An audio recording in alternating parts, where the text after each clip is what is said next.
अपने लोभो लालसा में किया गया ऐसा पाप जिसने एक मासूम बच्चे की जान ले ली। सेठ खानूराम की पत्नी द्वारा अंधविश्वास में आकर साईं के सुपुत्र की बलि के नाम पर हत्या कर दी गई, किंतु कुछ ही क्षणों में उसे इस चीज़ का एहसास हुआ, पर उससे अब क्या फ़ायदा। मैं राहुल चेलानी इस वेब सीरीज़ में आपका स्वागत करता हूँ। सच्चे साईं सतराम दास के सुपुत्र अनमोलक की हत्या करने वाले सेठ खानूराम और उसकी पत्नी का अब क्या होगा, आइए देखते हैं इस अगले भाग में। सच हो सतराम।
साईं, गांव के पंच आपसे मिलने की विनती कर रहे हैं। कह रहे हैं आपसे कुछ जरूरी बात है। उन्हें आदर के साथ अंदर ले आओ।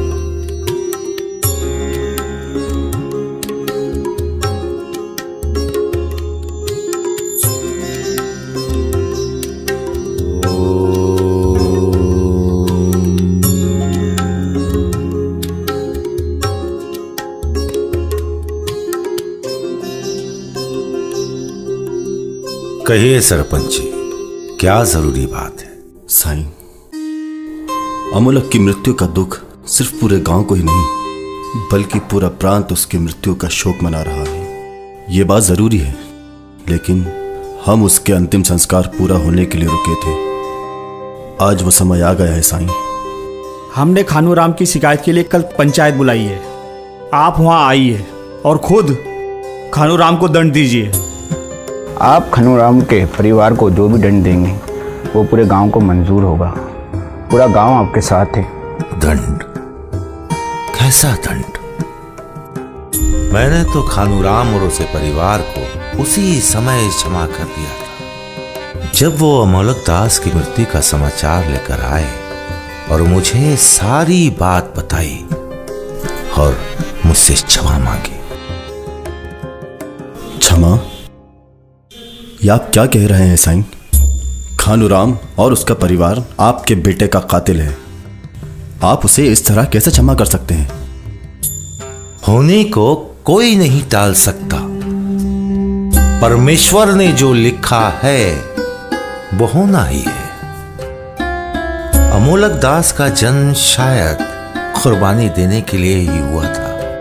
खानूराम तो उसमें निमित्त मात्र है। इसीलिए अमोलक दास हमको इतनी जल्दी छोड़कर परमेश्वर के पास चला गया। साईं, पूरा गांव खानूराम के परिवार पर क्रोधित है। उन्हें डर है कि खानूराम और उसकी पत्नी गांव के बच्चों को मार न दे। जो व्यक्ति आपके बच्चों को मारने का साहस कर सकता है, उसके लिए किसी दूसरे के बच्चे को मारना कोई असाधारण बात नहीं है। क्षमा करें स्वामी, गांव का सरपंच होने के नाते गांव के लोगों का डर दूर करना मेरा कर्तव्य है। खानूराम और उसका परिवार अब इस गांव में नहीं रह सकता। कल की पंचायत में हम खानूराम और उसके परिवार को गांव निकाली का दंड सुनाने वाले हैं। गांव का कोई भी व्यक्ति खानूराम के परिवार से रिश्ता नहीं रखेगा। खानूराम और उसके परिवार के सुख दुख में इस गांव का कोई भी व्यक्ति शरीक नहीं होगा। जैसी आपकी मर्जी। मैं आपको आपके कर्तव्य से रोक नहीं रहा। आप लोग अपना कर्तव्य पूरा कीजिए, परमेश्वर अपना कर्तव्य पूरा करेगा।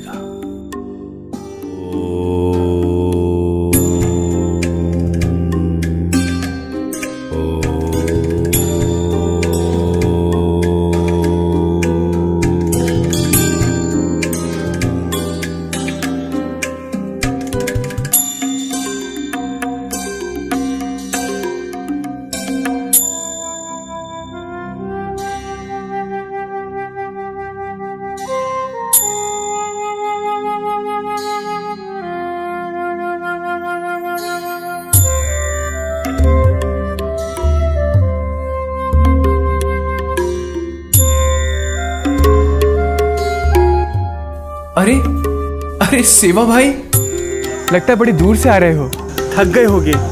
तुम्हारी भाभी ने भोजन बनाया हुआ है, आओ बैठो, तनिक विश्राम करो, खा के फिर चले जाना। खानूराम, मैंने तुमसे कितनी बार कहा है कि मैं जब भी इस रास्ते से गुजरूं मुझसे बात करने की चेष्टा बिल्कुल मत करना। अगर किसी ने मुझे यहाँ देख लिया तो मुझे भी इस गांव से निकाल देंगे। अरे भोजन तो छोड़ो, मैं तो तुम्हारे घर का पानी भी नहीं पी सकता। ये क्या कह रहे हो सेवा भाई, तुम तो मेरे बचपन के मित्र हो। खानूराम, तुम मेरा और समय बर्बाद मत करो। मुझे जल्द से जल्द गांव पहुंचना है। साईं की तबीयत बहुत खराब है, चलता हूं।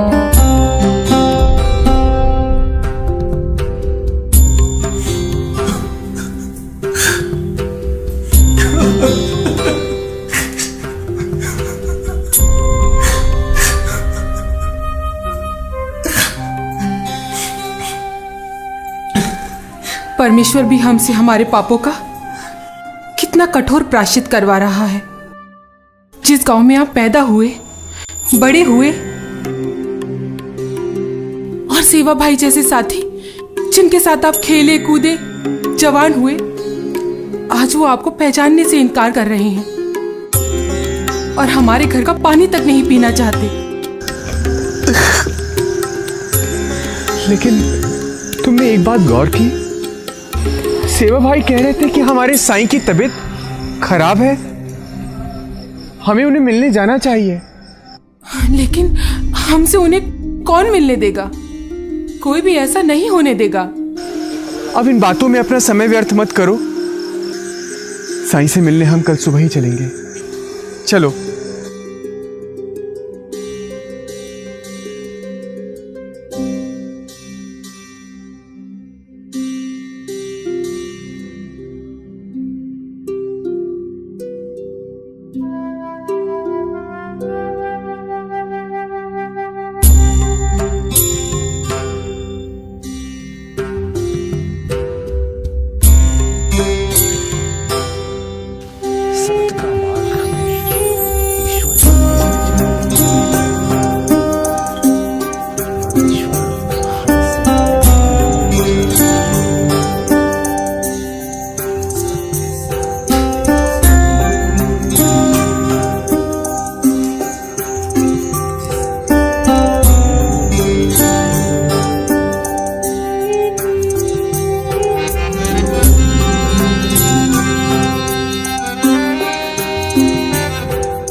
उठो खानूराम, उठो पुत्री।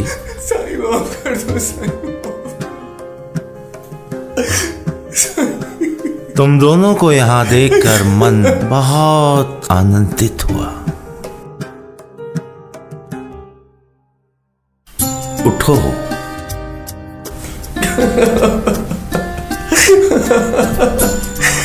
आपकी खराब स्वास्थ्य की खबर सुनकर हमसे रहा नहीं गया साईं, लेकिन अब आपको देखकर हम खुश हैं। अब हम यहाँ से आपसे अनुमति लेते हैं। अब हम यहाँ से जाते हैं। बहुत दूर से आए हो, कुछ देर विश्राम कर लो, भोजन करके चले जाना। इन लोगों के भोजन का इंतजाम किया जाए। आइए, मैं आप लोगों को दिखाता हूं अंदर ये सब क्या चल रहा है यहाँ पे। तुम लोग प्रणाम साईं। तुम लोगों की हिम्मत कैसे हुई इस गांव में दोबारा आने की? किसकी इजाजत से आए हो तुम लोग? साईं, ये सब क्या है? जिन लोगों ने आपके पुत्र को मार डाला, आप उन्हीं लोगों को आश्रय दे रहे हैं और साथ में भोजन भी दे रहे हैं साईं। सरपंच जी, ये मेरा घर नहीं है, ये परमात्मा का घर है और यहाँ आने के लिए किसी को किसी की इजाजत की जरूरत नहीं है और यहाँ के दरवाजे सभी लोगों के लिए खुले हुए हैं। और यहाँ पर किसी किस्म का कोई भेदभाव नहीं किया जाता।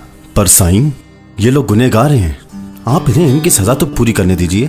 गुनहगार को तो कोई भी सजा दे सकता है, इसमें कोई विशेषता नहीं। बड़प्पन तो तब है जब गुनहगार को माफ कर दिया जाए। मैंने खानूराम और उसकी पत्नी को माफ कर दिया और मैं चाहता हूं कि तुम भी इन्हें माफ कर दो। ये कैसे मुमकिन है साईं? मेरी तबीयत की खबर सुनकर ये दोनों तोड़े भागे चले आए। मेरी तबीयत, मेरा हाल जानने के लिए। ये लोग गांव वालों का बहुत सम्मान करते हैं, बहुत आदर करते हैं, उन्हें प्रणाम करते हैं, उनसे भोजन के बारे में पूछते हैं। आप लोगों ने इन्हें जो सजा दी, इन लोगों ने उसे कबूल किया और प्रायश्चित करने लगे। ये किसी गुनहगार के लक्षण नहीं है।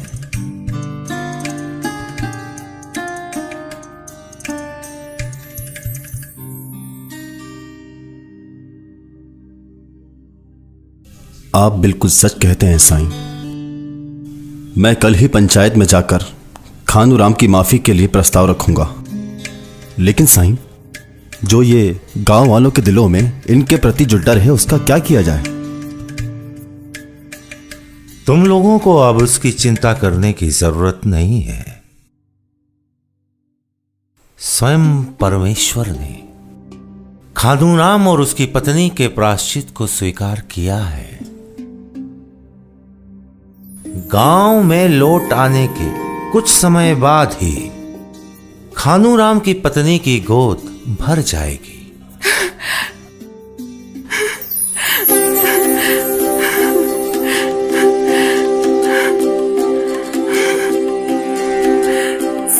साईं, आप धन्य हो साईं। अब तो तुम सब लोगों की चिंता दूर हुई। धन्य हो साईं।